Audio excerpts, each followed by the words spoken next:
Hello అందరికీ, this is Manisha. Welcome back to Manisha vlogs. Today vlog వచ్చేసేసి మా ఇంట్లో అయితే గ్యాస్ అయిపోయిందండి. కట్టెల పొయ్యితో మేమైతే కష్టాలు పడుతున్నాం. అదే వ్లాగ్ అండి. ఈరోజు డైలీ లేకంగానే మేము ఇడ్లీ అయితే గ్యాస్ మీద వేస్తూ ఉంటామండి. సో ఈరోజు అయితే గ్యాస్ లేదు కదా, ఎంత గ్యాస్ లేకపోయినా సరే ఇడ్లీ అయితే కంపల్సరీ అండి మా ఇంట్లో ఉండాల్సిందే. అసలు మా బాబు కోసమైనా డైలీ మేము ఇడ్లీ వేస్తూ ఉంటాం.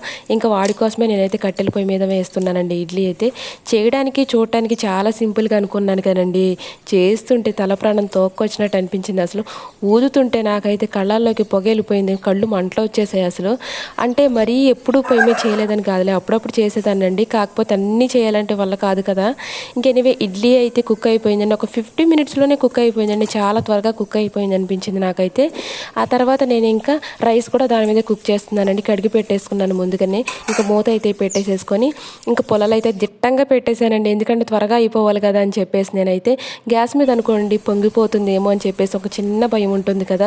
సో కట్టెల పొయ్యి మీద మాత్రం ఆ భయం లేదులేండి. మనం ఎటు తిరిగి వచ్చినా సరే అది కుక్ అవుతూ ఉంటుంది కదా రైస్ అయితే. నిజానికి ఉడుకుతున్నప్పుడు ఆ స్మెల్ ఉందండి కట్టెల పొయ్యి మీద, భలే అనిపించిందండి నాకైతే. ఇలా వంచడం ఎవరికైనా తెలుసా?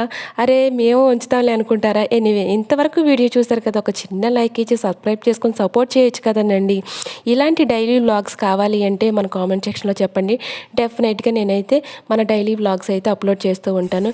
ఎనీవే, నా రైస్ అయితే కుక్ అయిపోయిందండి. చాలా వేడివేడిగా ఉంది కదా, చాలా బాగుందండి అసలు. ఈరోజు పొయ్యి మీద చేసినందుకు ఏమో కానీ నాకైతే ప్రతి ఒక్కటి కుక్ చేసినవి చాలా బాగా నచ్చాయి. తర్వాత పప్పు కూడా ప్రిపేర్ చేశానండి నేనైతే పొయ్యి మీదనే.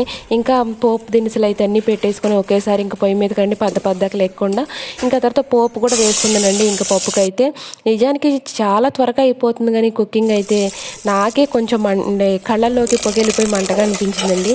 ఎనివి, మీరు కూడా కట్టెలు పోయితే కష్టాలు పడుతూనే ఉన్నారా? ఎవరైతే ఉంటే కనుక ఒక మన కామెంట్ సెక్షన్లో కామెంట్ చేసేయండి. ఎనివి, ఇంతవరకు వీడియో చూసారుగా, నేను చిన్న లైక్ కూడా కొట్టలేదు. చిన్న లైక్ కొట్టి సబ్స్క్రైబ్ చేసుకొని సపోర్ట్ చేయండి. నా పప్పు అయితే కుక్ అయిపోయింది, ఇంక తినడమే ఇంకా ఉందండి. ఒక 50 మినిట్స్లో అయితే కుక్ చేసుకున్న తర్వాత అయిపోయిందండి పప్పు ప్రిపరేషన్ కూడా. ఎనివే, ఇంతవరకు వీడియో చూసారు కదా, ఒక చిన్న లైక్ ఇచ్చి సబ్స్క్రైబ్ చేసుకొని సపోర్ట్ చేయండి. గ్యాస్ అయితే అయిపోయింది కానండి, మన ప్రయత్నం అయితే ఆగదు కదా. తినడం ఆగుతుందా చెప్పండి? అస్సలు ఆగదు. ఇంకే పనైనా మనం సాగిపోవాల్సిందే కదా. మనమైతే కట్టెల పొయ్యి మీద చేస్తున్నాం. సిటీలో ఉన్న వాళ్ళు ఎలా ఇబ్బందులు పడుతున్నారు.